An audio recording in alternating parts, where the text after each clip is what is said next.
Haleluya, welcome back Youth and Teens GPD Kabupaten Bandung di ibadah online kita lagi. Nah, bagaimana nih kabarnya semuanya? Pasti baik-baik semua ya. Sangat bersyukur banget teman-teman semua masih rindu untuk beribadah dan ingin mendapatkan berkat dari ibadah kita ini. Nah, teman-teman terus ingin diingatkan bahwa teman-teman doakan terus ya negara kita dan juga seluruh dunia ini akan wabah-wabah yang masih terjadi.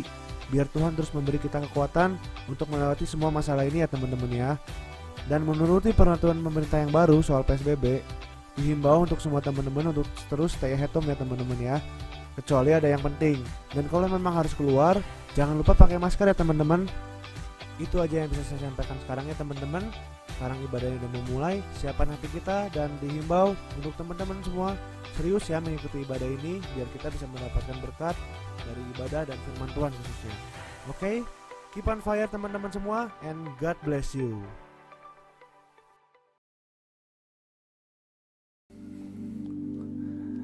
Puji Tuhan, teman-teman youth dan remaja GPD Kabupaten Bandung, dimanapun kalian berada, di rumah masing-masing ya pastinya ya, bersama keluarga, sendiri. Tapi saya yakin dan percaya, kalau saudara-saudara semua masih mau bergabung di ibadah streaming online ini, maka pasti saudara semua rindu memuji dan memuliakan nama Tuhan. Haleluya, mari kita mau siapkan hati kita mau memuji nama Tuhan. Mari kita nyanyikan suatu lagu yang sangat luar biasa, bahwa Yesus sangat baik saudara-saudara semua. Haleluya. Kita percaya Tuhan Yesus sangat baik dalam segala situasi. Haleluya, Yesus terima kasih.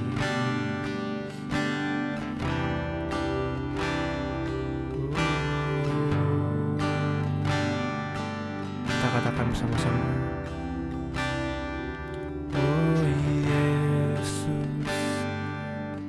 Sungguh baik, Yesus, namamu indah, Yesus, ku cinta kau selalu, ku tinggikan, ku agungkan selamanya. Oh Yesus, kau sungguh baik, Yesus, namamu indah. Oh Yesus, ku cinta kau selalu, ku tinggikan, ku agungkan selamanya. Kita katakan, ku mau memujimu, ku selalu pujimu, ku mau menyembahmu, ku selalu sembahmu. Kau yang layak terima semua pujian, kemuliaan hanya bagi Tuhan. Semua kita percaya bahwa Yesus sangat baik di kehidupan kita, bahkan dalam situasi seperti ini teman-teman semua. Mari kita nyanyikan lagu ini lebih serius lagi. Haleluya. Oh Yesus, kau sungguh baik, Yesus, namamu indah, Yesus, ku cinta kau selalu, ku tinggikan, ku agungkan selamanya. Oh Yesus, kau sungguh baik, Yesus, namamu indah, Yesus, ku cinta kau selalu, ku tinggikan, ku agungkan selamanya. Kami mau memujimu, ku mau memujimu, ku selalu pujimu, ku mau menyembahmu, selalu sembah-Mu, Kau yang layak terima semua pujian, kemuliaan. Hanya kita katakan lagi, kita mau memuji Engkau Yesus. Ku mau memuji-Mu, ku selalu puji-Mu, ku mau menyembah-Mu, ku selalu sembah-Mu, Kau yang layak terima semua pujian, kemuliaan. Hanya bagi Tuhan. Kita katakan, semua kemuliaan hanya bagi Engkau Yesus. Semua kemuliaan dan keagungan tertuju padamu, Tuhan dan Rajaku. Segenap jiwa dan nafasku menyembah Yesus yang hidup. Kita katakan lagi, semua kemuliaan dan keagungan tertuju padamu, Tuhan dan Rajaku. Segenap jiwa dan nafasku menyembah Yesus yang hidup. Kita katakan, ku mau memuji-Mu, ku mau memuji-Mu, ku selalu puji-Mu, ku mau menyembah-Mu Yesus, ku selalu sembah-Mu, Kau yang layak terima semua pujian, kemuliaan. Hanya mari kita naikkan pujian kita, Yesus, ku mau memuji-Mu, ku selalu puji-Mu, ku mau menyembah-Mu, ku selalu sembah-Mu, Kau yang layak terima semua pujian, kemuliaan. Hanya bagi Tuhan. Kita katakan, Kau yang layak, Kau yang layak terima semua pujian, kemuliaan. Hanya bagi Tuhan. Sekali lagi, ku mau layak ya Tuhan, Kau yang layak terima semua pujian, kemuliaan. Hanya bagi Tuhan. Teman-teman, mari kita, walaupun kita di rumah masing-masing, tidak berkumpul bersama-sama di gereja, mari kita ambil waktu sebentar saja. Kita mau memuji nama Tuhan, kita mau menyembah Dia, memuliakan nama Dia. Keluarkan kata-kata kita dari hati kita yang terdalam untuk meninggikan nama Tuhan, karena Dia adalah Raja, Tuhan yang senang untuk dipuji dan disembah. Terima kasih ya Tuhan, haleluya. Terima kasih atas perlindungan Kau Tuhan, haleluya. Kau baik Yesus, oh. Haleluya saudara-saudara, haleluya. Terima kasih ya Tuhan atas kebaikan dan kemurahan Kau pada sore hari ini. Kami dikumpulkan lagi bersama-sama ya Tuhan, walaupun tidak secara fisik, secara ibadah streaming online ya Tuhan, tapi kami yakin dan percaya ya Tuhan, tidak ada yang bisa memisahkan hadirat dan kuasa Engkau atas kami ya Tuhan. Kami terus terhubung dengan Kau, terhubung dengan kasih dan kemuliaan Kau Yesus, karena Engkau sungguh baik bagi kami ya Tuhan. Tuhan, terima kasih atas semua perlindungan Kau sampai sekarang. Kami bisa masih sehat, kami bisa terus melakukan aktivitas kita ya Tuhan. Itu semua anak kebaikan itu, kebaikan-Mu ya Tuhan. Terima kasih ya Tuhan. Kami mau memulai ibadah ini, Engkau sertai Kami ya Tuhan, pelayan-pelayan-Mu semua yang ada, juga teman-teman kami di rumah masing-masing yang menonton ibadah ini ya Tuhan. Kau berkati, Kau urapi mereka ya Tuhan. Terima kasih ya Tuhan, kami memulai ibadah ini hanya dalam nama-Mu saja kami berdoa dan mengucap syukur. Haleluya, amin. Haleluya teman-teman semua. Sehat-sehat semua ya tentunya ya. Saya yakin dan percaya semuanya sehat-sehat lah, pasti dilindungi karena anak-anak GPD Kopepemai semua itu orang-orang yang luar biasa ya seperti saya. Oke, kita mau memulai saja langsung. Semangat memuji Tuhan kan semuanya ya. Siapa yang percaya di sini ada Allahku dahsyat. Ya, angkat tangan semua di rumah-rumah masing-masing ya, karena Allah kita adalah Allah yang dahsyat. Mari kita naikkan pujian ini, Allahku dahsyat.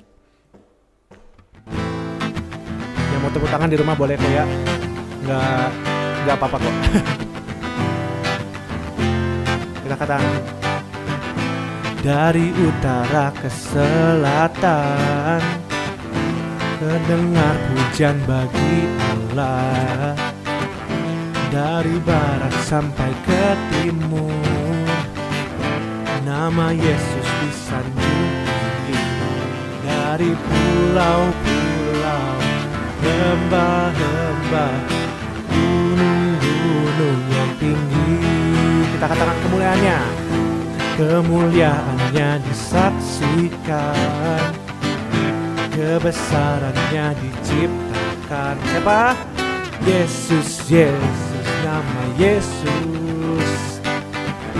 Nama Yesus disanjung tinggi.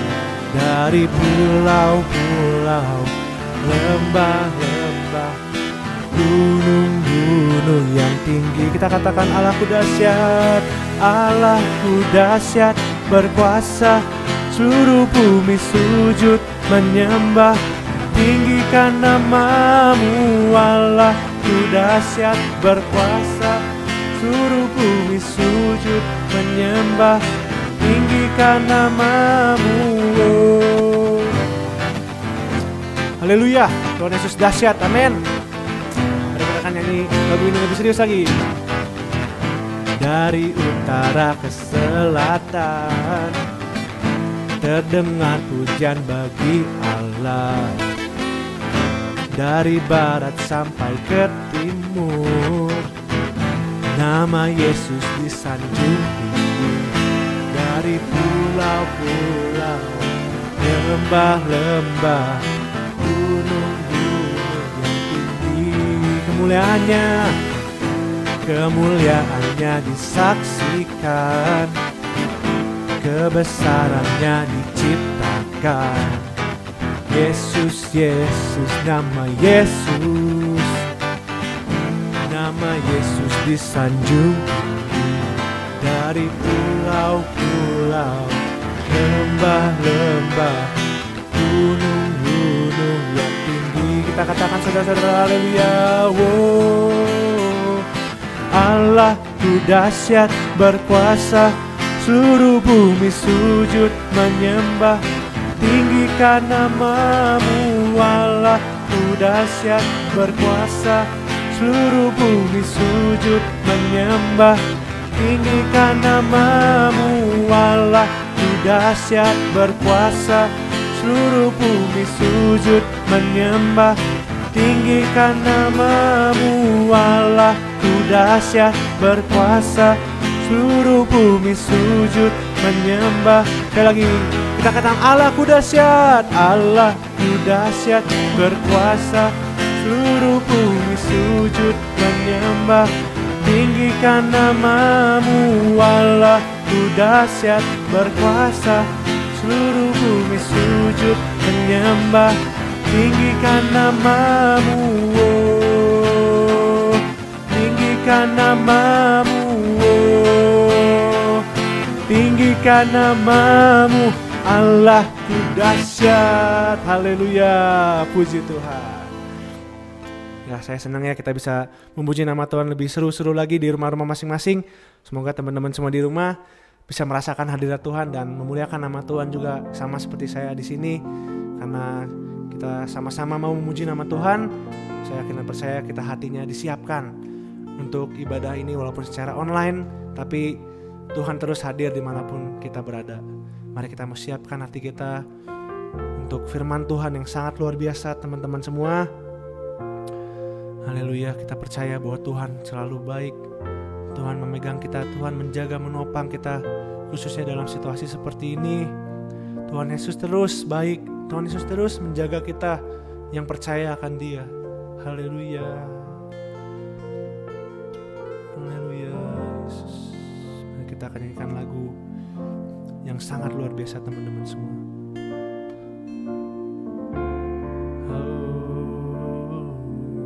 Kita katakan,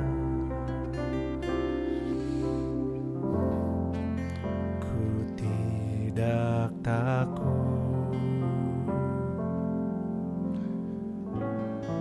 sebab Kau besertaku.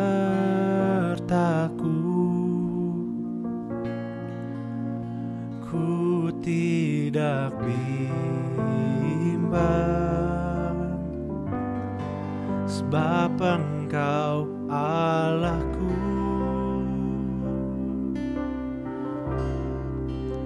Engkau meneguhkanku, bahkan menolongku. Terima kasih Yesus. Kau batu karangku,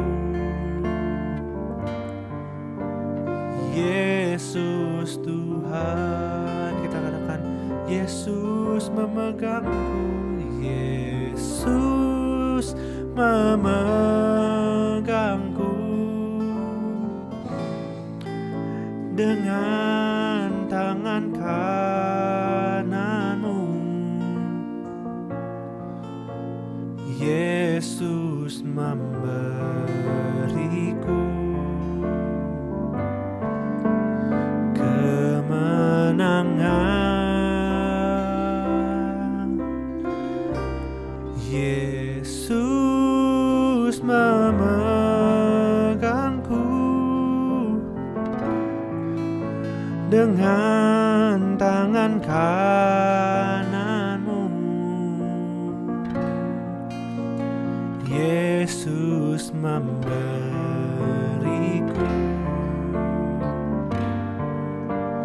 kemenangan. Terima kasih ya Tuhan, karena Engkau kita tidak takut ya Tuhan dalam segala situasi. Karena Engkau kami terus berani melewati segala hal ya Tuhan. Mari kita katakan lagi lagu ini dari awal. Ku tidak takut, sebab Kau di sisi kami, sebab Kau besertaku. Ku tidak bimbang, sebab Engkau Allahku. Kita katakan bahwa Engkau meneguhkan kita semua. Amin. Engkau meneguhkanku, bahkan menolongku. Terima kasih Tuhan, Kau batu karangku, Yesus Tuhan. Mari kita nyanyikan lagu ini serius. Haleluya. Yesus memegangku, memegangku. Amin. Dengan tangan kananmu, Yesus memberiku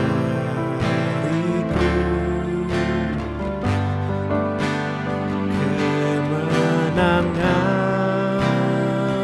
Yesus memegangku, Yesus memegangku dengan tangan kananmu. Yesus memberiku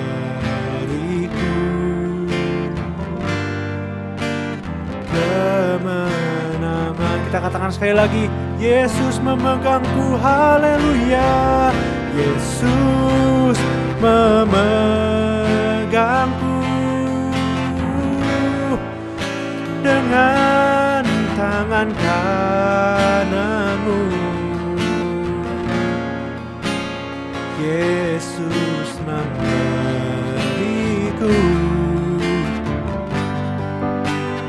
kemenangan.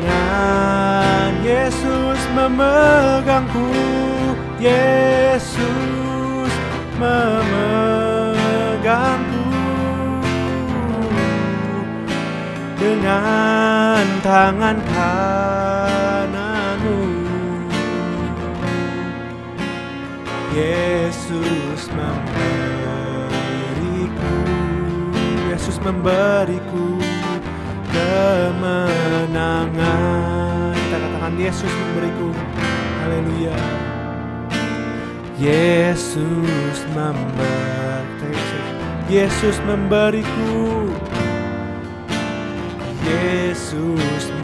Sekali lagi kita katakan Yesus memberiku. Yesus memberiku kemenangan. Terima kasih ya Tuhan, kemenangan yang telah Kau berikan kepada kami ya Tuhan. Kebaikan Kau yang Kau berikan pada kami Yesus. Kami orang-orang percaya ya Tuhan akan kuasa Engkau, kasih Engkau ya Tuhan. Tidak pernah takut ya Tuhan, tidak pernah khawatir akan segala hal, karena Engkau terus beserta kami. Engkau memegang kami ya Tuhan dengan tangan kanan Engkau. Engkau menjaga kami, menopang kami Yesus. Terima kasih ya Tuhan.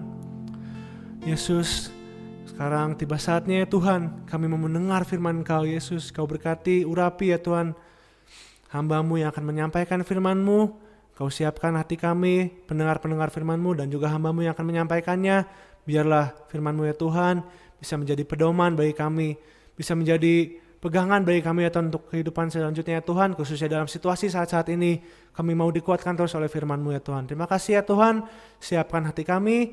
Dalam nama-Mu kami berdoa dan mengucap syukur. Haleluya, amin. Oke saudara-saudara, teman-teman semua, sekarang tiba saatnya kita mendengarkan firman Tuhan yang akan disampaikan oleh Pendeta Raymond Rungkat. Silakan menikmati firman Tuhan. Haleluya. Puji Tuhan. Salam sejahtera dalam kasih Yesus Kristus buat kita, anak-anak muda, remaja GPD Kopo Permai, lalu juga saudara-saudara yang menyaksikan streaming, tayangan ibadah online dari pemuda remaja GPD Kopo Permai. Apa kabar kita semua? Mari pada sore hari ini kita akan melihat, belajar sama-sama firman Tuhan berkenaan dengan belum lama kita masih memperingati Paskah. Makna Paskah bagi kita anak-anak muda dan remaja. Dan judul firman Tuhan adalah dari takut terbit sukacita. Dari takut terbit sukacita. Mari kita buka ayat pokok kita di Yohanes pasal 20. Mulai ayat 19 sampai 23. Yohanes 20 ayat 19 sampai 23 saya bacakan. Ketika hari sudah malam, pada hari pertama minggu itu, berkumpullah murid-murid Yesus di suatu tempat dengan pintu-pintu yang terkunci, karena mereka takut kepada orang-orang Yahudi. Pada waktu itu datanglah Yesus dan berdiri di tengah-tengah mereka dan berkata, "Damai sejahtera bagi kamu." Dan sesudah berkata demikian, Ia menunjukkan tangannya dan lambungnya kepada mereka. Murid-murid bersuka cita ketika mereka melihat Tuhan. Maka kata Yesus sekali lagi, "Damai sejahtera bagi kamu. Sama seperti Bapa mengutus aku, demikian juga sekarang aku mengutus kamu."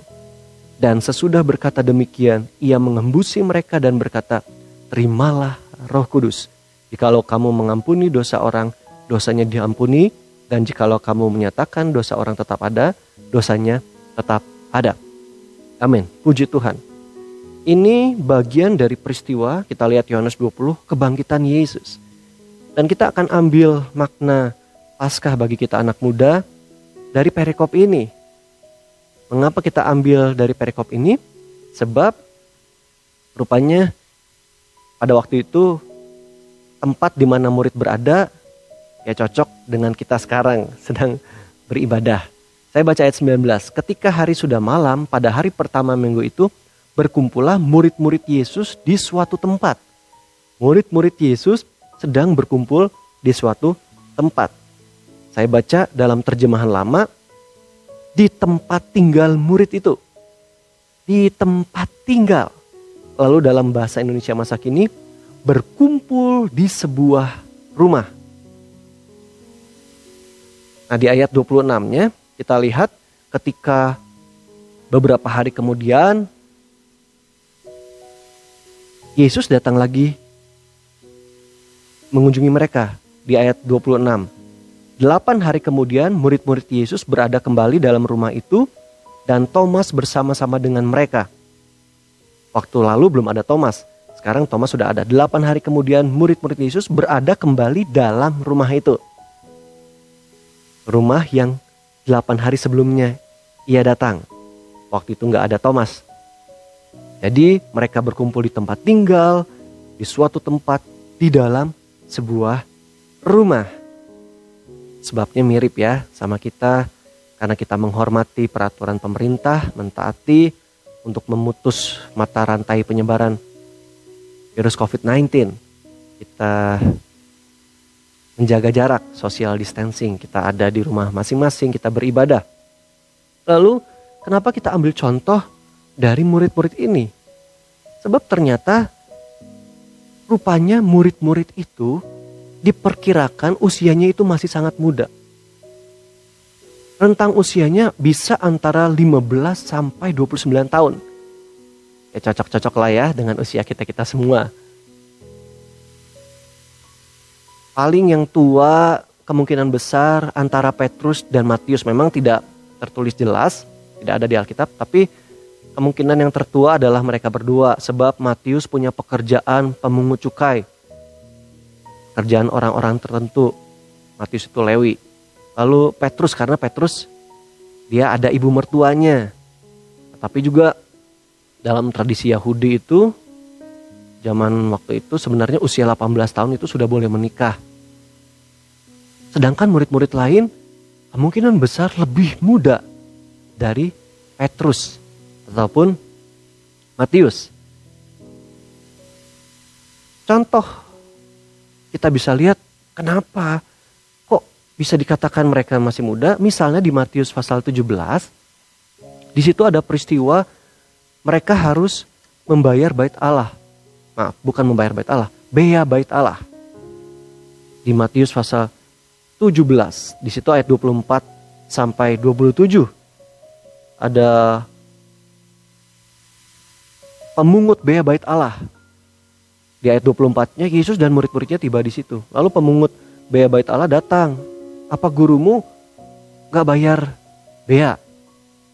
Nah kalau kalian lihat di catatan kaki di Alkitab kita tuh ada rujukannya di Keluaran 30 dan 28. Nanti kalian baca sendiri. Nah yang jelas dalam dialog itu pada akhirnya di ayat 27 Yesus bayar lewat peristiwa yang memang ajaib. Uang dari mulut ikan. Tapi yang dibayar waktu itu adalah untuk Yesus ayat 27-nya dan bagimu itu Petrus. Untuk Yesus dan Petrus. Padahal di ayat 24 Yesus dan murid-muridnya tiba. Tapi yang disuruh bayar Yesus. Lalu juga Petrus.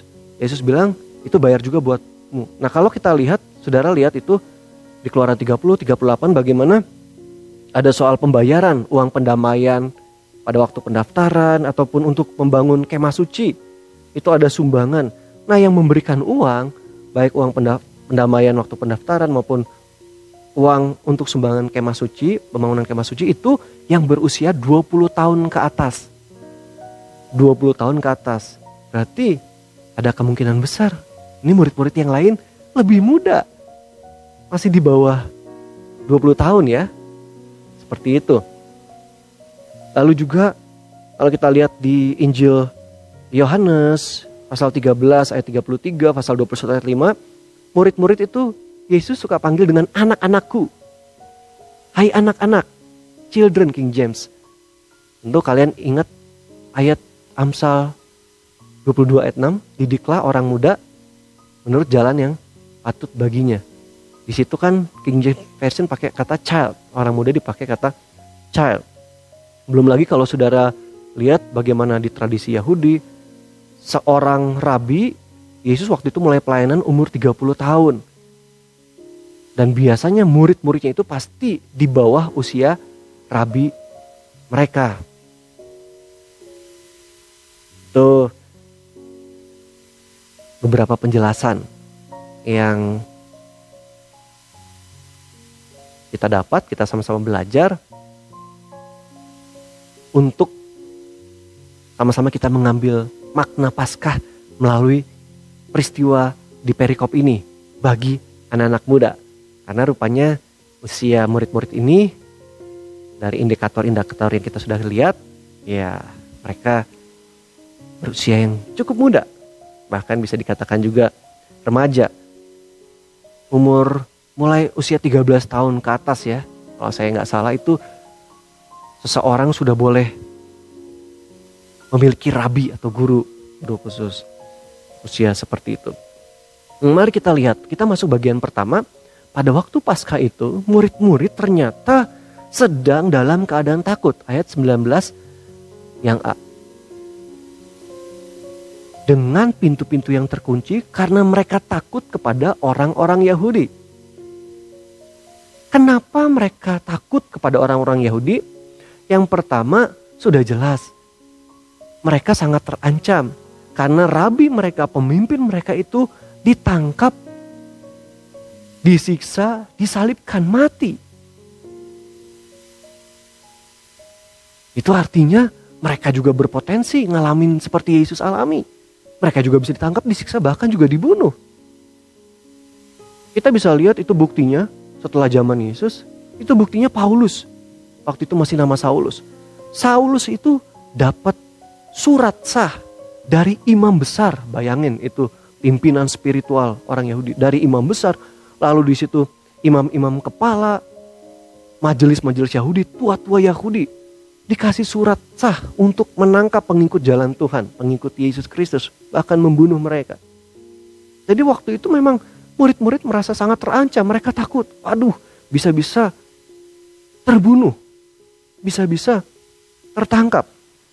Lalu alasan berikutnya yang kira-kira bisa membuat mereka waktu itu dalam keadaan takut adalah yang kedua, di pasal 20, berapa kali di Injil Yohanes juga beberapa Injil Yohanes, bahkan saya sempat baca di Matius juga ada beberapa ayat yang bunyinya mirip-mirip. Nah, kenapa mereka bisa takut? Di pasal 20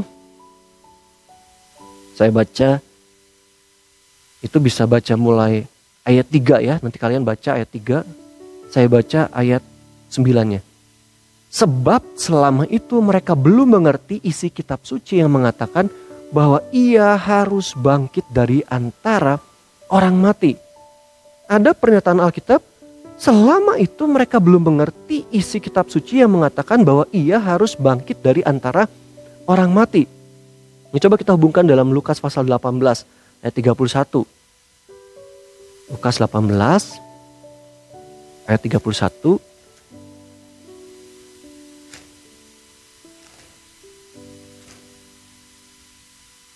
Yesus memanggil ke-12 muridnya lalu berkata kepada mereka, sekarang kita pergi ke Yerusalem dan segala sesuatu yang ditulis oleh para nabi mengenai anak manusia akan digenapi. Sebab ia akan diserahkan kepada bangsa-bangsa yang tidak mengenal Allah, diolok-olokan, dihina dan diludahi. Dan mereka menyesal dan membunuh dia, dan pada hari ketiga ia akan bangkit. Akan tetapi mereka sama sekali tidak mengerti semuanya itu. Arti perkataan itu tersembunyi bagi mereka dan mereka tidak tahu apa yang dimaksudkan. Ini pemberitahuan ketiga tentang penderitaan Yesus. Dan lihat Yesus menyampaikan hal itu. Anak manusia diserahkan, diolok, terus dibunuh. Tapi pada hari ketiga ia akan bangkit. Tapi Alkitab mencatat mereka tidak mengerti. Yesus sudah bilang anak manusia akan mati lalu bangkit. Tapi mereka nggak ngerti, belum ngerti. Tadi juga Yohanes pasal 20 ayat 9. Selama ini mereka belum mengerti. Hal yang menyebabkan kenapa mereka waktu itu begitu ketakutan dalam kondisi seperti itu ketika Yesus mati. Karena mereka tidak mengerti apa yang sebelumnya sudah Yesus ucapkan. Bahwa Yesus anak manusia akan mati, tapi kemudian akan bangkit. Pada waktu itu mereka sangat takut. Karena tokoh pemimpin mereka, Mesias, yang penuh dengan kuasa, melakukan perkara yang ajaib, termasuk membangkitkan orang mati yang mereka sudah lihat selama mereka mengikuti Yesus. Yang dalam Injil Yohanes juga, waktu ia ditangkap, ditanya, ini Yesus yang mana? Akulah dia. Lalu itu mereka, orang-orang yang mau menangkap itu mundur bahkan terjatuh. Betapa pribadi yang berkuasa kali ini tidak ada bersama-sama dengan mereka, mati. Padahal sebelumnya sudah dikasih tahu beberapa kali Yesus itu akan mati dan bangkit, namun mereka gak ngerti. Nah makanya mereka waktu itu takut. Coba kalau waktu itu mereka sudah tahu ngerti, mereka tenang-tenang saja. Yesus mati pasti dia bangkit, dia berkuasa. Mereka tetap aman. Tapi waktu itu mereka tidak mengerti. Mereka lupa. Antara tidak mengerti atau juga lupa. Karena di Injil Yohanes juga pasal 2, kalau gak salah ada ayat 22 tuh ada pernyataan kemudian nanti teringatlah mereka. Di dalam tadi Injil Yohanes juga saya coba baca lagi ayat 12. Yohanes pasal 12, bukan ayat 12. Yohanes 12 ayat 16. Mula-mula murid-murid Yesus tidak mengerti akan hal itu, tetapi sesudah Yesus dimuliakan teringatlah mereka. Murid-murid gak ingat, gak ngerti, tapi waktu peristiwa Yesus sudah dimuliakan, baru mereka ingat bahwa nas itu mengenai dia dan bahwa mereka telah melakukannya juga untuk dia. Silakan lihat peristiwa Yohanes 12 mulai 12. Jadi dicatat. Ini murid kadang dia gak ingat, mereka gak ingat, mereka gak ngerti. Nah itulah yang menyebabkan mereka menjadi sangat takut menghadapi keadaan pada waktu itu. Teman-teman pemuda remaja, inilah beberapa alasan yang bisa membuat kita sekarang mengalami ketakutan. Kita melihat dari medsos, media elektronik, TV, informasi-informasi yang masuk mengenai situasi sekarang. Bukankah itu jadi menakutkan? Sampai terakhir ya, beberapa hari yang lalu, itu sudah sampai di 210 negara terkena virus ini. Mau orang percaya, mau orang tidak percaya, mau orang kaya, mau orang miskin. Mau pejabat penting, pemerintah, mau rakyat biasa. Tidak ada yang bisa bebas dari virus ini. Dan itu fakta. Dan bukankah seringkali fakta seperti itu, seringkali membuat kita takut.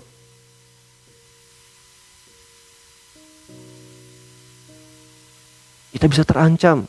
Bahkan dikatakan di rumah saja, yang orang tuanya tinggal gak kemana-mana, ternyata si anaknya yang mobile, orang tuanya yang terjangkit. Itu di berita. Tidak ada tempat aman. Kita berpikir, wah kita sangat bisa untuk terjadi hal itu dalam hidup kita. Anak-anak muda remaja. Dan itu membuat kita takut. Apalagi di pastori ya. Kita ada banyak orang.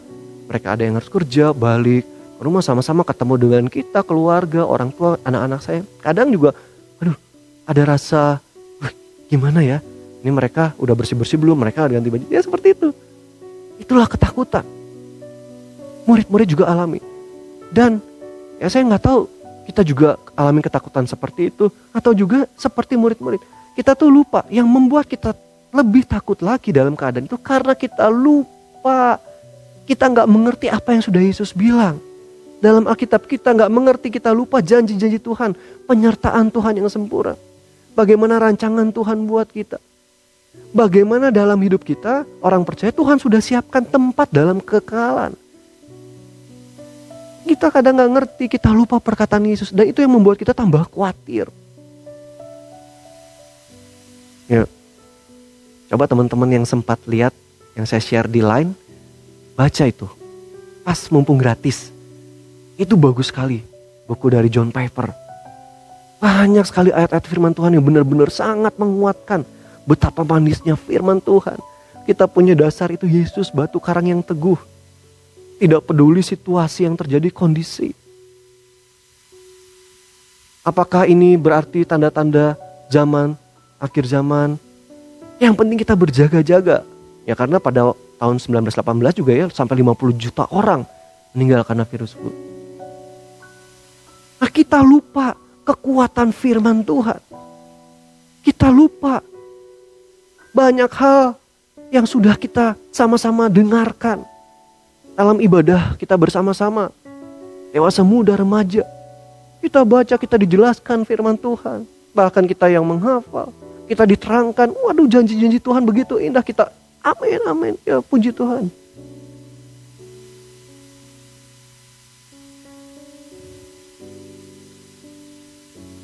Saat dihadapkan kondisi yang membuat kita takut dengan fakta. Kita sepertinya ketutup. Kita dibutakan oleh berita-berita yang negatif itu yang menakutkan. Kita jadi lupa firman Tuhan. Kita gak ngerti firman Tuhan. Jika kita sedang mengalami peristiwa itu, rasa takut seperti itu, mari kita belajar dari firman Tuhan. Yang jelas segala sesuatu yang terjadi itu mendatangkan kebaikan. Bagi kita yang mengasihi Dia. Bagi orang-orang yang terpanggil sesuai dengan kehendak Allah, rencana Allah. Ingat baik. Mari kita lihat sekarang ayat selanjutnya. Masih tetap kalimat selanjutnya. Di ayat bagian B ini kita masuk bagian kedua. Tadi pertama mereka dalam keadaan takut. Lalu kedua, sekarang bagaimana mereka bisa mengatasi ketakutan mereka itu. Inilah makna Paskah untuk kita. Di ayat 19 bagian B, pada waktu itu datanglah Yesus dan berdiri di tengah-tengah mereka. Pada waktu itu datanglah Yesus dan berdiri di tengah-tengah mereka. Teman-teman pemuda remaja, solusi untuk mengalahkan rasa takut kita adalah kedatangan Yesus. Kehadiran Yesus. Dan firman Allah berkata, di mana 2-3 orang berkumpul dalam namaku, aku ada bersama-sama dengan mereka. Teman-teman lagi ngumpul sama siapa? Kakak, adik, sama orang tua sambil dengar firman Tuhan ini. Yesus ada bersamamu, Yesus datang. Dia ada, dia menyertai engkau. Dialah sosok yang tepat untuk menghancurkan rasa khawatir ketakutanmu. Untuk mengalahkan segala ketakutanmu. Sebab ketika Yesus datang, Yesus hadir. Kita lihat yang pertama, ayat 19 bagian B tadi. Dan berdiri di tengah-tengah mereka dan berkata, damai sejahtera bagi kamu. Sampai 2 kali di ayat 21 juga. Maka kata Yesus sekali lagi, damai sejahtera bagi kamu. Karena waktu Yesus ada, Dia memberikan damai sejahtera. Sebelumnya di pasal 14 juga Yesus mengatakan hal yang sama. Yohanes 14 ayat 27. Damai sejahtera ku tinggalkan bagimu. Ini sebelum Yesus mati dan bangkit. Yesus sudah bilang hal ini, damai sejahtera ku berikan kepadamu. Dan apa yang ku berikan tidak seperti yang diberikan oleh dunia kepadamu. Janganlah gelisah dan gentar hatimu. Dalam terjemahan lama, janganlah gelisah dan takut hatimu. Kenapa? Sebab ada damai sejahtera yang Tuhan Yesus tinggalkan. Damai sejahtera yang tidak seperti diberikan oleh dunia. Nah, kenapa damai sejahtera Yesus tidak bisa diberikan oleh dunia? Itu yang membuat kita jadi jangan takut, jangan gentar.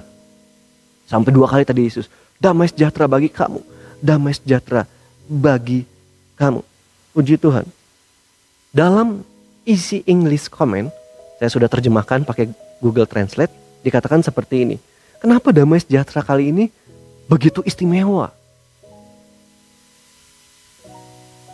Ya tentu karena waktu itu murid-murid sedang dalam keadaan sangat takut. Lalu kedatangan Yesus memberikan kalimat damai sejahtera tentu membuat mereka tenang. Dan kemudian kita bisa diingatkan begini. Dari isi English comment, kematian Yesus telah memungkinkan untuk menerima kedamaian ini. Karena ia telah mengambil hukuman atas dosa. Dia telah memungkinkan Tuhan untuk mengampuni semua orang yang percaya pada Yesus. Setiap orang yang percaya kepada Yesus dapat menerima kedamaian itu. Pada waktu yang di pasal 20 ini lebih istimewa. Kenapa? Karena Yesus sudah mati dan bangkit. Yesus sudah mengalami kematian dan kebangkitan. Dan di situ dalam beberapa ayat saudara bisa lihat, dia itu mengalahkan maut.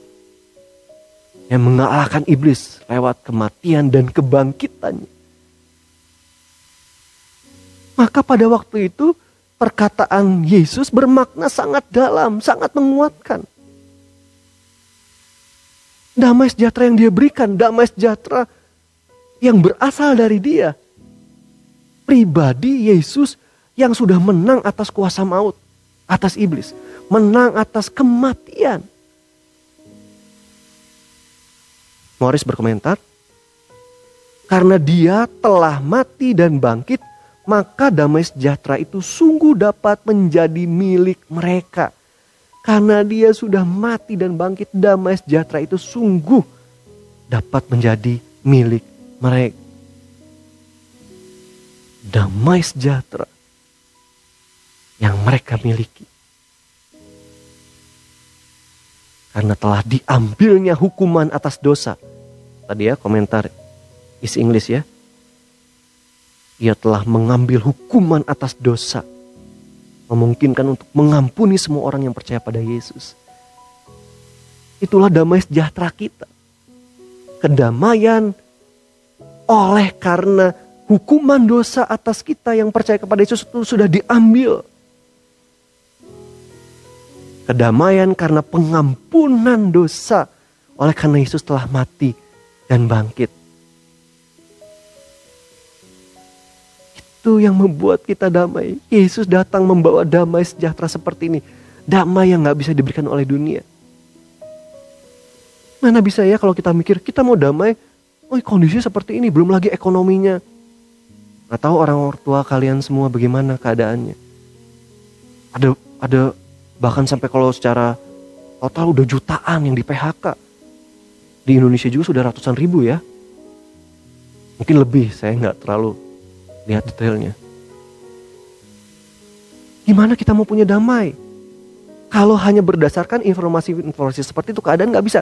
Tapi yang membuat kita punya damai sejahtera adalah betapa baiknya Yesus yang sudah mengangkat hukuman atas dosa bagi kita yang percaya. Itu artinya kekekalan menjadi bagian kita. Dia sudah mengampuni dosa kita. Bukan hal-hal yang tadi. Tapi hal-hal yang bernilai untuk kekekalan. Itu yang membuat kita damai sejahtera. Yang dari Yesus itu. Pengampunan dosa. Diambilnya hukuman atas dosa. Kemudian kehadiran Yesus, kedatangan Yesus itu benar-benar itu yang menentukan untuk membebaskan kita dari rasa takut. Karena dia memberikan damai sejahtera. Lalu yang kedua, ayat 20-nya. Dan sesudah berkata demikian, Yohanes 20, ia menunjukkan tangannya dan lambungnya kepada mereka. Murid-murid itu bersuka cita ketika mereka melihat Tuhan. Perhatikan, waktu Yesus datang, ditunjukkan kaki, tangan, lambung. Silakan compare dengan Injil-Injil lain. Maka mereka jadi bersuka cita. Tadinya kalau saudara lihat, mereka sempat menyangka itu hantu. Soalnya kok tiba-tiba bisa ada muncul, mereka lagi kunci pintu rapat-rapat, muncul di tengah-tengah mereka. Dikira hantu. Tapi waktu Yesus memperlihatkan ciri-cirinya bagaimana dia mati disalib. maka bersukacitalah mereka.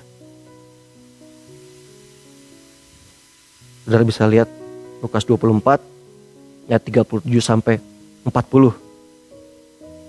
Itu yang disangka hantu. Jelas mereka salah persepsi, salah ngerti. Karena tadi seperti di Yohanes 20 ayat 9, mereka tuh belum ngerti apa yang Yesus katakan. Mereka nggak nangkep kalau waktu datang itulah Yesus. Dia sudah bangkit. Mereka belum ngerti bahwa Yesus itu mati dan akan bangkit. Mereka lupa akan perkataan Yesus itu. Dan perhatikan baik-baik teman-teman pemuda remaja. Penampakan Yesus, bukan penampakan, kehadiran Yesus yang menunjukkan bukti dia telah mati dan bangkit itu sangat penting. Itu yang membuat kemudian murid-murid menerima sukacita. Itu juga yang akan membuat kita merasakan sukacita. Makanya kita lihat beberapa ayat dalam kitab yang lain yang ditulis juga oleh penulis yang sama, Yohanes. Di Wahyu, saudara lihat, dia dapat penglihatan firman dari Yesus. Dalam Wahyu itu yang bermakna eskatologis lagi. Sampai ke depan. Sampai kepada kesudahan alam nanti ya.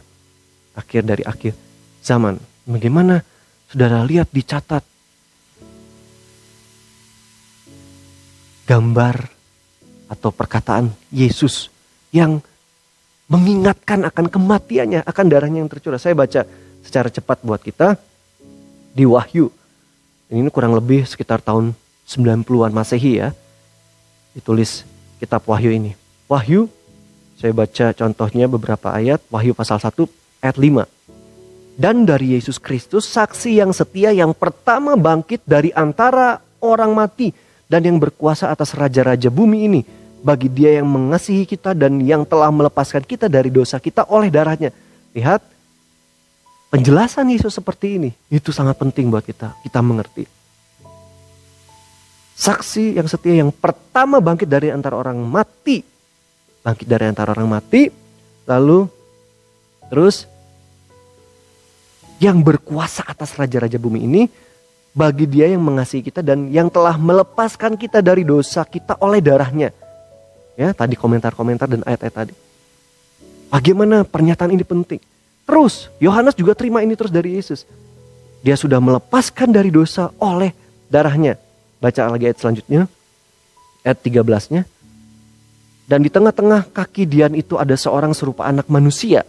Berpakaian jubah yang panjangnya sampai di kaki dan padanya berlilitkan ikat pinggang dari emas. Jadi Yohanes dapat penglihatan ini. Ayat selanjutnya, ayat 17 sampai 18. Ketika aku melihat dia, tersungkurlah aku di depan kakinya sama seperti orang yang mati. Tetapi ia meletakkan tangan kanannya di atasku lalu berkata, jangan takut. Aku adalah yang awal dan yang akhir. Itu juga diperkenalkan di ayat 8. Itu abjad Yunani, alfa dan omega. Huruf pertama dan huruf terakhir. Di ayat 8 juga sudah ya, yang maha kuasa itu dia. Dialah Yesus sendiri. Yang awal dan yang akhir dan yang hidup. Aku telah mati. Lagi pernyataan dari Yesus, dari firman Tuhan. Aku telah mati, namun lihatlah aku hidup. Sampai selama-lamanya dan aku memegang segala kunci maut dan kerajaan maut. Puji Tuhan. Saudara lihat, pernyataan Yesus berkenaan dengan kematian dan kebangkitannya. Kehidupannya berikutnya. Ya, dia pegang segala kunci maut. Tadi dia melepaskan dari dosa oleh darahnya. Ini dia sudah mati dan dia hidup selama-lamanya sekarang. Dia pegang segala kunci maut dan kerajaan maut. Pasal 2 ayat 8. Dan tuliskanlah kepada malaikat jemaat di Smyrna. Inilah firman dari yang awal dan yang akhir. Yang telah mati dan hidup kembali. Yang telah mati dan hidup kembali. Pasal 5. Pasal 5 ini bagaimana mereka memuji Tuhan. Makhluk-makhluk surga. Saudara boleh lihat. Mulai ayat 6. Lalu saya akan baca dari ayat 9. Nanti baca ayat 6 sampai 14. Saya baca ayat 9. Dan mereka menyanyikan suatu nyanyian baru katanya. Itu yang ada di surga. Mereka yang ada di surga. Engkau layak menerima gulungan kitab itu dan membuka meterai-meterainya. Karena engkau telah disembelih. Dan dengan darahmu engkau telah membeli mereka bagi Allah dari tiap-tiap suku dan bahasa dan kaum dan bangsa. Itu anak domba yang mereka lihat. Anak domba yang mereka lihat disembelih. Itu penampilan Yesus yang terlihat di sorga. Anak domba yang disembelih, dan dengan darahmu engkau membeli mereka bagi Allah.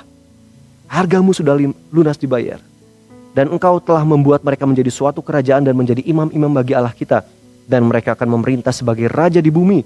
Maka aku melihat dan mendengar suara banyak malaikat sekeliling tahta, makhluk-makhluk dan tua-tua itu. Jumlah mereka berlaksa-laksa dan beribu-ribu laksa. Katanya dengan suara nyaring, anak domba yang disembelih itu. Anak domba yang disembelih itu layak untuk menerima kuasa dan kekayaan dan hikmat dan kekuatan dan hormat dan kemuliaan dan pujian. Dan aku mendengar semua makhluk yang di sorga dan yang di bumi dan yang di bawah bumi dan yang di laut dan semua yang ada di dalamnya berkata, bagi Dia yang duduk di atas tahta dan bagi anak domba adalah puji-pujian dan hormat dan kemuliaan dan kuasa sampai selama-lamanya. Dan keempat makhluk itu berkata, amin. Dan tua-tua itu jatuh tersungkur dan menyembah. Haleluya, puji Tuhan. Segala pujian bagi Yesus Kristus. Dialah anak domba Allah yang disembelih. 1 Korintus 5 ayat 7b. Di situ Alkitab berkata, Paulus menjelaskan, sebab anak domba Paskah kita juga telah disembelih, yaitu Kristus. Itulah Yesus yang dilihat oleh Yohanes. Ketika di surga juga seperti anak domba yang disembelih, dan itu dipuji, disembah. Teman-teman, muda remaja, inilah yang membuat kita bersuka cita. Ketika kita tetap melihat Yesus yang sudah mati, sudah bangkit dan hidup. Dia melepaskan kita dari kutuk dosa. Oleh darahnya kita ditebus. Dia hidup selamanya, dia pegang kunci kerajaan maut. Dia sudah menang atas maut. Dia yang disembah, dipuji. Itu yang membuat kita menjadi bersuka cita. Nah, penampilan Yesus seperti inilah yang menjadi landasan. Kenapa kita bersuka cita? Beasley dan Murray, mereka mengatakan begini, memang sukacita adalah perasaan utama dalam Paskah. Sukacita adalah perasaan utama dalam Paskah. Karena Paskah mengandung kesadaran, hati dan pikiran lah ya, hati sebelah, kesadaran akan hubungan pribadi yang kita miliki dengan Kristus. Hubungan pribadi yang kita miliki, kalian miliki dengan Kristus. Ini bukan nggak cuma soal kita perkumpulan bersama-sama ya, tapi pribadi kita loh. Kalian yang menyaksikan online ini. Kesadaran hubungan pribadi kita miliki dengan Kristus dan kesadaran akan keselamatan kita. Nah tadi ayat-ayat tadi, makanya Yesus. Kenapa murid-murid kemudian bersuka cita ketika Yesus tunjukkan dirinya? Kita ingat lagi ayat-ayat tadi, bagaimana Yesus juga di surga. Apa yang dilihat Yohanes seperti itu. Mengingatkan bagaimana, aduh kita sudah punya keselamatan yang pasti dalam Yesus Kristus. Keselamatan yang kekal. Itu kehidupan kekekalan yang akan kita nikmati. Di dunia hanya 70-80. Selebihnya kesusahan. Kesadaran akan keselamatan yang kita miliki dalam Yesus Kristus oleh karena kematian dan kebangkitannya. Itu yang membuat kita juga bersuka cita. Seperti murid-murid, haleluya. Amin.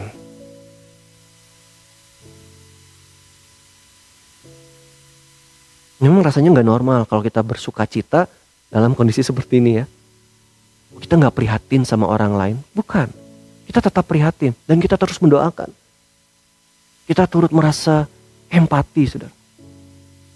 Kita bersimpati juga kepada mereka yang ada di garda terdepan melawan virus ini. Nah, bukan berarti kita arogan atau ya sukacitanya yang gak ada alasan ya karena mereka sedang berjuang. Bukan. Tapi sukacita kita karena keselamatan yang kita miliki dalam Yesus Kristus. Nah itulah yang kita butuhkan untuk membuat kita sukacita. Kalau cuma lihat keadaan sekarang, informasi sekarang, Sangat sulit kan kita bersuka cita. Tapi kalau kita ingat firman Tuhan, kita ngerti apa yang sudah Yesus bilang untuk kita. Itu yang membuat kita bersuka cita. Bukan keadaan ini. Makanya nanti yang belum baca tuh John Piper ya, mumpung gratis. Enak sekali, sangat melegakan. Selama ayat-ayat firman Tuhan dijelaskan kepada kita. Wah, kita mengerti, kita ingat. Itu membuat kita bersuka cita. Lalu kemudian yang terakhir, kedatangan Yesus lah yang kita perlukan untuk mengusir ketakutan kita. Karena dia yang memberikan damai yang sejati, sukacita yang sejati, dan dia berikan kita Roh Kudus. Ayat 21 pasal 20 Yohanes, maka kata Yesus sekali lagi, damai sejahtera bagi kamu, sama seperti Bapa mengutus aku, demikian juga sekarang aku mengutus kamu. Dan sesudah berkata demikian, ia mengembusi mereka dan berkata, terimalah Roh Kudus. Jikalau kamu mengampuni dosa orang, dosanya diampuni. Dan jikalau kamu menyatakan dosa orang tetap ada, dosanya tetap ada. Yang ketiga, melenyapkan ketakutan kehadiran Yesus karena dia memberikan Roh Kudus. Sekaligus mengutus kita, ingat. Tetap ingat kita adalah utusan dari Kristus. Dan kita bisa mengetahui Yesus menyertai itu waktu kita menjalankan apa yang Yesus percayakan pekerjaan Tuhan dalam hidup kita. Dan dia berikan kita Roh Kudus itu yang menyertai kita. Yohanes pasal 14 ayat 16. Seorang penolong yang lain supaya ia menyertai kamu selama-lamanya. Dia menyertai kamu. Di ayat 26-nya. Dia yang mengajar dan mengingatkan. Ingat kan ya? Kan itu tadi kenapa salah satu alasan murid-murid merasa takut atau kita merasa takut. Karena kita tidak mengerti, belum mengerti. Atau bahkan juga lupa, kita nggak ingat firman Tuhan. Tapi dengan adanya Roh Kudus, Yohanes pasal 14 ayat 26. Tetapi penghiburnya itu Roh Kudus yang akan diutus oleh Bapa dalam namaku, dialah yang akan mengajarkan segala sesuatu kepadamu dan akan mengingatkan kamu akan semua yang telah kukatakan kepadamu. Jadi Roh Kudus yang diutus oleh Yesus, makanya Yesus bilang lebih berguna kalau aku pergi. Aku akan memberikan ini penolong yang akan mengajarkan segala sesuatu, mengingatkan kamu juga apa yang kukatakan kepadamu. Dalam ayat yang lain dia bersaksi tentang Yesus. Jadi Roh Kudus itu yang itu mengingatkan kita akan pribadi Yesus, yang mengajar kita kepada kebenaran, yang mengingatkan kita akan firman-firman Tuhan itu. Dan dia berikan. Terimalah Roh Kudus. Makanya di pasal 14 itu ayat 27, lalu kemudian damai sejahtera ku tinggalkan kepadamu. Haleluya. Puji Tuhan. Roma 14 ayat 17, sebab kerajaan Allah bukanlah soal makanan dan minuman, tetapi soal kebenaran, damai sejahtera, dan sukacita oleh Roh Kudus. Galatia 5 ayat 22. Buah roh itu termasuk damai sejahtera, sukacita. Adanya Roh Kudus dalam hidup kita, ada damai sejahtera, ada sukacita. Apalagi tadi Roh Kudus itu mengingatkan, mengajarkan segala sesuatu. Dalam Yesaya itu ada, waktu kita memperhatikan kebenaran, damai sejahtera itu tidak pernah berhenti. Tapi memperhatikan kebenaran. Dan itu hanya karena karya Roh Kudus yang menolong kita. Untuk kita terus teringat akan Yesus. Karena dia bersaksi tentang Yesus. Kita memuliakan Yesus. Dan Roh Kudus dikatakan oleh Alkitab menyertai kamu selama-lamanya. Tinggal di dalam kita. Itulah yang mengusir ketakutan kita. Membuat kita selalu memandang Yesus, mengingat Yesus. Menerima damai sejahtera dan sukacita dari Yesus. Haleluya, puji Tuhan. Inilah teman-teman pemuda remaja GPD Kopo Permai dan seberapa banyak yang menyaksikan tayangan ini. Ini makna Paskah bagi kita anak-anak muda. Yang kita lihat dari dalam kehidupan murid-murid. Dari takut, terbit sukacita. Melalui Paskah, kematian dan kebangkitan Yesus, ketakutan itu dilenyapkan. Kenapa? Karena dia ada bersama dengan kita.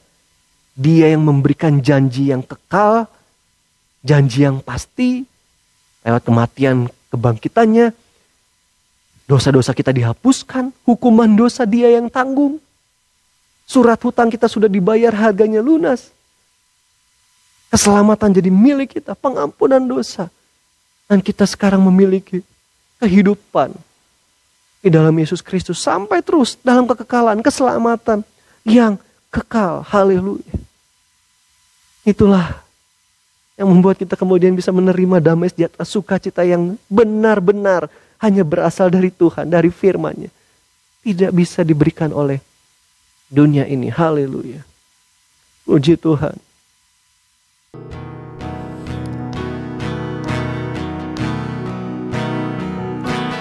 Salibmu telah mengerjakan keselamatan yang besar bagiku.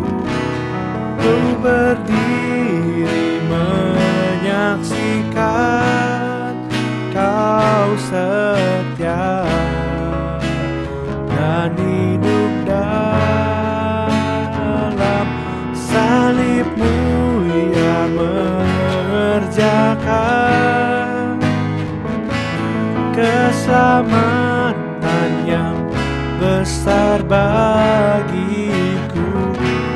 Ku berdiri menyaksikan Kau setia dan hidup dalamku.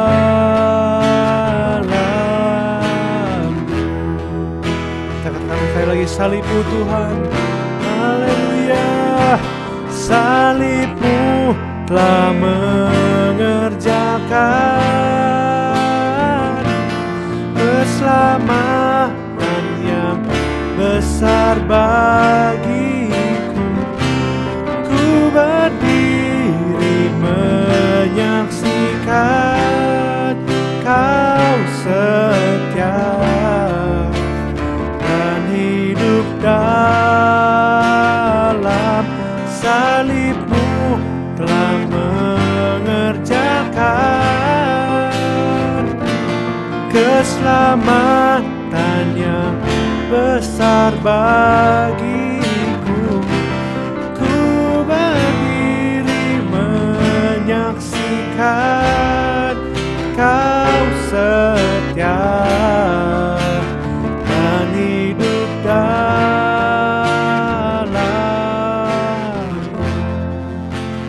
dan hidup dalamku. Sekali lagi, dan hidup dalamku.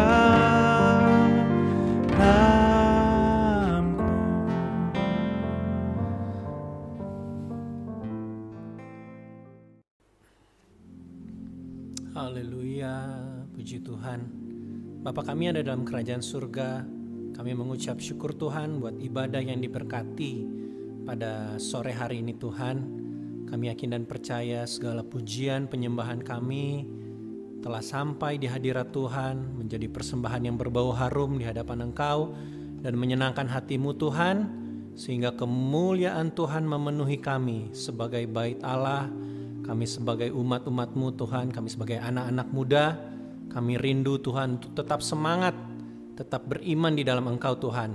Semakin hari semakin mengenal Engkau secara pribadi, semakin hari semakin mengasihi Engkau Tuhan. Terima kasih buat darah-Mu, terima kasih buat salib-Mu Tuhan, yang membawa kami berkenan menghadap hadirat-Mu Tuhan. Kami bersyukur kami telah dipilih dari segala bangsa Tuhan, untuk kami menjadi anak-anak-Mu, menjadi umat-Mu, kesayangan-Mu ya Bapa. Kami bersyukur buat ibadah yang diberkati pada sore hari ini Tuhan. Berkati hamba-hamba-Mu yang telah melayani pada ibadah online ini Tuhan, baik memimpin pujian, yang memainkan musik, dan juga pembawa firman-Mu Tuhan. Kau berkati mereka Tuhan, urapan Allah ada di dalam kehidupannya, dan juga kasih karunia-Mu terus Engkau limpahkan. Bukakan terus rahasia-rahasia kebenaran firman-Mu Tuhan. Ajar kami untuk semakin hari semakin bertumbuh, semakin hari Tuhan kami semakin kuat di dalam Engkau Tuhan Yesus. Karena pengharapan kami di dalam Engkau Yesus itu adalah pengharapan yang kuat. Engkau tidak pernah mengecewakan kami. Kau tidak pernah meninggalkan dan tidak pernah membiarkan kami Tuhan. Kami selalu ada di dalam pengawasan-Mu Tuhan. Terima kasih Bapa. Terima kasih Yesus, terima kasih Roh Kudus. Kami tetap berdoa Tuhan untuk bangsa kami khususnya Tuhan.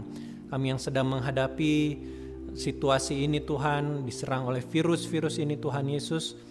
Tapi kami percaya kepadamu Tuhan, ketika darah Yesus itu termeterai dalam hidup kami, menjadi bahagian dalam kehidupan kami. Hidup kami aman di dalam lindungan-Mu Tuhan. Engkau yang memelihara kami ketika kami menyerahkan diri kami ke dalam tangan-Mu. Engkau yang bertanggung jawab atas kehidupan kami. Engkau lindungi kami Tuhan, anak-anak-Mu Tuhan. Jauhkan dari segala virus-virus, jauhkan dari segala penyakit Tuhan. Biar kuasa-Mu menaungi kami Tuhan. Keluarga kami juga Tuhan, pelihara di dalam kasih-Mu Tuhan, di dalam anugerah-Mu Tuhan. Kami yang masih bekerja Tuhan Yesus, Engkau menjaga, melindungi kami dimanapun kami berada Tuhan. Kami yang ada di rumah juga Tuhan, tetap berikan kami semangat, berikan kami kesungguh-sungguhan hati Tuhan, untuk kami semakin mendekat dengan Engkau Tuhan, lebih lagi memiliki waktu pribadi bersama dengan Engkau Tuhan, sehingga Engkau membangun pribadi kami Tuhan semakin hari semakin berkenan kepadamu Tuhan Yesus. Kami yakin dan percaya Tuhan, kalau Engkau izinkan situasi seperti ini di negara kami Tuhan, Engkau memiliki rencana yang indah buat kami mengerti atas rencana-Mu, rancangan-Mu dalam kehidupan kami Tuhan. Berbicaralah Roh Kudus, berikan kami kepekaan untuk kami mengetahui setiap rencana-Mu dalam kehidupan kami. Karena kami percaya dari firman-Mu, rancangan-Mu adalah rancangan damai sejahtera dan masa depan yang penuh dengan harapan Tuhan. Kami yakin dan percaya kekuatan daripada Tuhan ada menjadi bagian kami. Dan jadikanlah kami saksi, jadikanlah kami berkat di tengah-tengah situasi ini Tuhan. Kami bukan membawa kelemahan, tapi kami membawa semangat bagi banyak orang. Kata-kata kami boleh membangun banyak orang Tuhan, untuk tetap berharap bersandar kepadamu. Dan tidak ada yang mustahil bagi Engkau. Kau akan menarik jiwa-jiwa datang kepadamu Tuhan, mengaku dengan mulut mereka, percaya dengan hati mereka bahwa Yesus Kristus adalah Tuhan dan Juru Selamat. Kami yakin dan percaya Kau selalu ada bersama dengan kami. Kau akan menuntun setiap langkah kehidupan kami Tuhan. Terima kasih Bapa. Berkati juga Tuhan kami semua yang sudah mengikuti ibadah pada sore hari ini Tuhan. Tambah-tambahkan terus urapan-Mu dalam kami. Tambah-tambahkan iman kami Tuhan. Dan semakin hari kami semakin bersatu, kami semakin sehati Tuhan untuk memuliakan nama-Mu Tuhan. Terpujilah nama Engkau, kumpulkan kami di ibadah-ibadah yang selanjutnya Tuhan, sampai Engkau mengumpulkan kami bersekutu bersama-sama lagi Tuhan. Di dalam nama Tuhan Yesus Kristus Juru Selamat kami sudah berdoa dan mengucap syukur. Haleluya, amin. Haleluya. Terima kasih untuk teman-teman yang udah bergabung dalam ibadah online pemuda dan remaja di PDI Kopo Permai. Semoga teman-teman boleh menerima berkat yang luar biasa. Bagi teman-teman yang tergerak untuk memberi korban persembahan, kalian bisa memberi melalui M-Banking BCA atau melalui GoPay dengan cara scan barcode atau transfer ke nomor yang tertera.